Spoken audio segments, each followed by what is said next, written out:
Oke, Maulana Sang ya. Maulana Sang udah hampir 2 minggu 10 hari ya intensif di perusahaan konstruksi di Matsuyama. Boleh nggak kesan-kesannya? Pertama kesan-kesannya dulu teh, gimana? Kalau kesan-kesannya sih pas selama ngikut internship ini, terutama pas kerjanya sih ya, banyak hal baru sih sensei dan jauh lebih baik dari segi pekerjaan, etos kerjanya sensei di Gemba-nya tempat kerja dibanding di Indonesia. Jadi banyak ilmu baru, banyak cara kerja baru yang didapat sensei. Contohnya kayak gimana yang menurut Maulana Sang kok beda gitu di Indonesia sama di Jepang? Oh ternyata kalau di Jepang kayak gini kerjanya. Yang pasti itu disiplin waktu. Yang kedua kayak safety kerjaan. Yang ketiga itu pace kerjanya itu bisa efisien sama perhatian sih. Oke deh. Bisa dibilang lebih baik. Oke masa nanya lagi ya, sama pertanyaannya kayak yang karena Krista kemarin tanyain. Waktu di Indonesia kan Seko Kangri gitu ya, kalau ditranslate ke bahasa Indonesia kan manajemen konstruksi gitu ya. Yang dibayangin atau yang memang di Indonesia diterapkan atau sama yang Maulana Sang kan dengar penjelasan saya Seko Kangri itu kayak gini loh kalau di Jepang.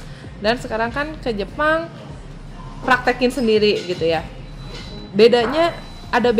Emang beda dari yang dibayangkan atau sama aja dengan di Indonesia atau gimana? Kalau sistem kerja sensei ya kurang lebih sama sensei, mirip gitu sensei, jadi nggak kaget-kaget banget. Tapi tadi sensei dari segi kualitas sih sensei yang jauh banget, bisa dibilang jauh sih maksudnya. Untuk bisa dibilang untuk proyek yang jatuhnya kan bukan proyek pemerintahan atau proyek BUMN gitu sih, tapi kualitasnya itu udah bagus banget sih.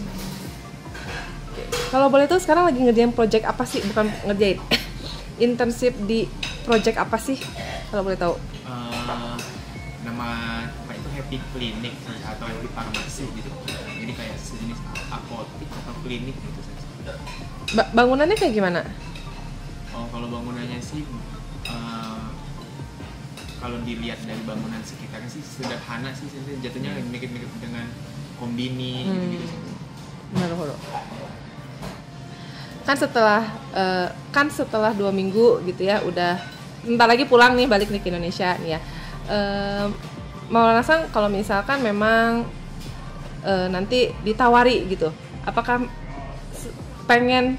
tetap pengen kerja di Jepang atau misalkan ya kayaknya di Indonesia sama aja sih, di Indonesia aja ada keluarga gitu, gimana?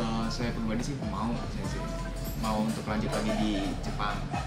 Soalnya memang ya kalau buat saya yang pengen jadi arsitek itu batu loncatan banget sih, kayak pelajaran baru banget sih. Jadi Wakarimashita. Oke des, arigatou gozaimasu. Hai.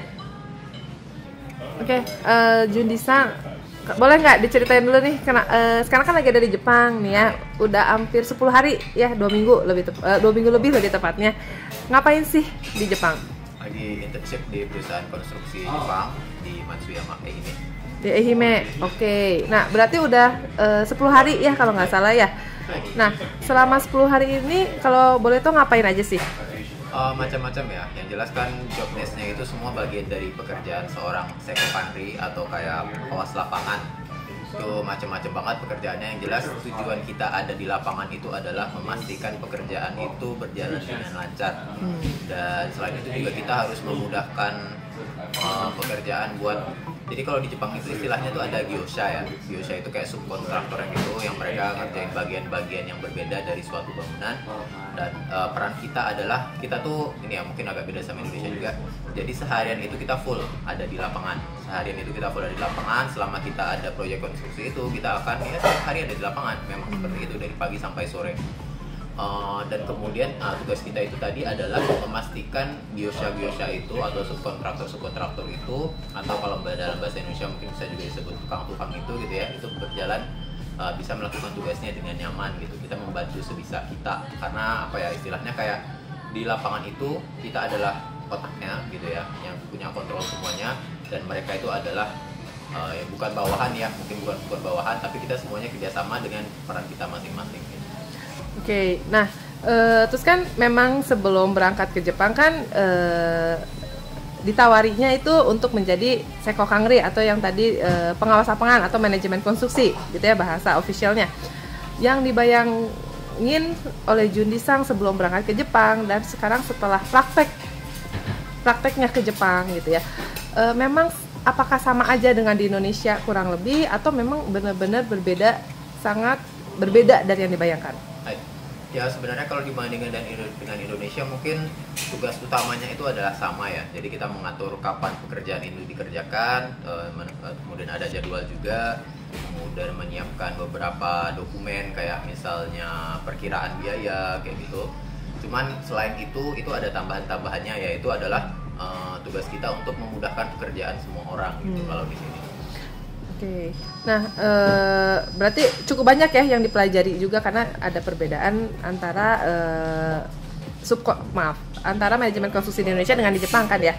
Nah, kalau misalkan nanti setelah 2 minggu pulang nih ke Indonesia gitu ya, dan ditawari job offernya oleh perusahaan tersebut, kalau Jundi Sang bagaimana nih? Kalau saya pribadi jelas mau ya. Kalau saya pribadi jelas mau, cuman karena di Indonesia kan ada keluarga, jadi jelas kita harus konsultasikan dulu keinginan keluarga seperti apa. Naruhodo. Karimashita. Ada pesan nggak nih buat teman-teman yang di Indonesia, mungkin yang anak-anak arsitektur juga, lulusan arsitektur juga, yang memang pengen pergi ke Jepang gitu untuk bekerja di Jepang? Ada nggak? Ada banget, jelas. Yang jelas apa ya? Kalau memang kalian pengen ke Jepang, udah cari aja chance-nya, karena Jepang itu jelas mereka sedang butuh orang, apalagi di bidang ya mungkin bukan arsitektur ya, tapi di Seko Kangri-nya sendiri. Karena kalau dilihat di sini itu juga kemarin sempat cerita-cerita juga dengan orang yang berkecimpung di dunia ini lebih lama, itu katanya kebutuhan untuk menjadi seorang Seko Kangri itu lebih tinggi daripada desainer. Dan desainer itu bahkan kalau kita lihat dibandingin ya, sebenarnya kayak Seko Kangri itu di atas seorang desainer posisinya. Gitu. Jadi silakan cari peluangnya. Saya yakin kalian pasti bisa, sama bahasa Jepangnya harus bisa ya, minimal bisa ngobrol. Arigatou gozaimasu.